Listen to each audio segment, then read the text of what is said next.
সকলকে আমার ভিডিওতে জোহার জানাই। আমি সুরেন্দ্রনাথ হাঁসদা। এখন যে জায়গাটিতে দাঁড়িয়ে আছি সেটি হচ্ছে বিনপুর ব্লকের অন্তর্গত শিমুলপাল অঞ্চলের আমরোলা গ্রামের আমরোলা মৌজার গাররা পাহাড়ে। বিখ্যাত গাররা পাহাড় হিসাবে একরকম বলা যায় জঙ্গলমহলের একটা সৌন্দর্য রূপ।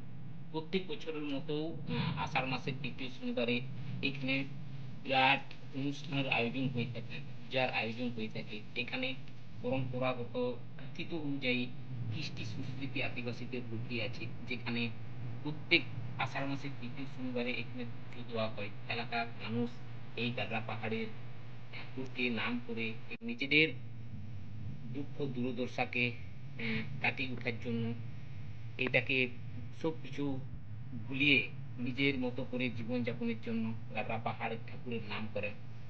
তো এইখানেও আমরা মোর্চার পক্ষ থেকে আমরোলা গ্রামে বনাধিকার আইনের গ্রাম সভার বনাধিকার কমিটি তৈরি করার আলোচনাও করেছিলাম 2022 সালে।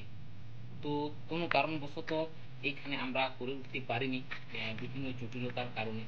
এখানে অনেক সময়ে এই গ্রামের মানুষগুলো বিভিন্ন অত্যাচারের মুখোমুখি হয়েছে, বিভিন্ন রকম সমস্যার মুখোমুখি হয়েছে। রেঞ্জের পক্ষ থেকে, এলাকার মানুষের পক্ষ থেকে, বিভিন্ন রকম রাজনৈতিক চাপানোতর দিক থেকে।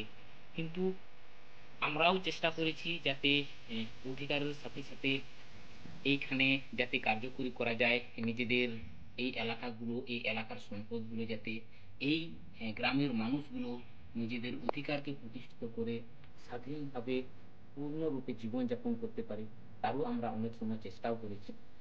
তো আমাদের এই দিক থেকেও নজর থাকবে যাতে এইখানের গাডরা পাহাড় এলাকার মানুষগুলো নিজেদের মতন করে ব্যবহার করে পরম্পরাগত ঐতিহ্য হিসাবে যে গাররা পাহাড় আছে, কৃষ্টি সংস্কৃতি যাতে বজায় থাকুক, তার সঙ্গে সঙ্গে একটা সুন্দর রূপ যাতে ফুটিয়ে তুলতে পারে, তার সম্পূর্ণ রূপে তার সম্পূর্ণ যে উপকারিতা যাতে গ্রামের মানুষ পায়, সেই দিক দিয়েও আমরা নজর রেখেছি। তো ঠিক আছে, আমার এইটুকুই বলার ছিল, কারণ এখানে গাররা পাহাড় যেখানে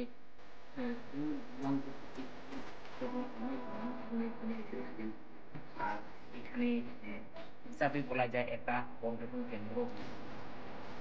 বেশ কিছু ইতিহাস এই গাররা পাহাড়ের মধ্যে আছে, সেগুলো ছোটখাটো আকারে লিখিত আকারে তুলে ধরার চেষ্টা করি।